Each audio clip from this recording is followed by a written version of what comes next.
Dữ quá em.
thờ Ayong nuôi kinh thờ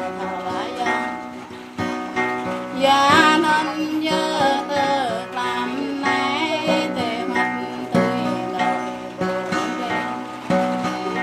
để mắt tươi đen bộ lắng để Ayong mãi để thao mơn tự làm nay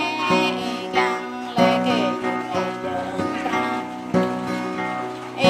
càng lệ ban dần té bữa nay giờ sầu lời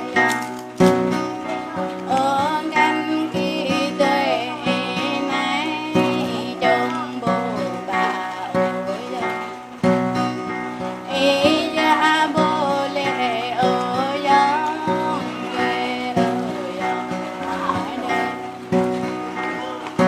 Ayong đẹp đi nằm ya Ayong đẹp đi nằm ya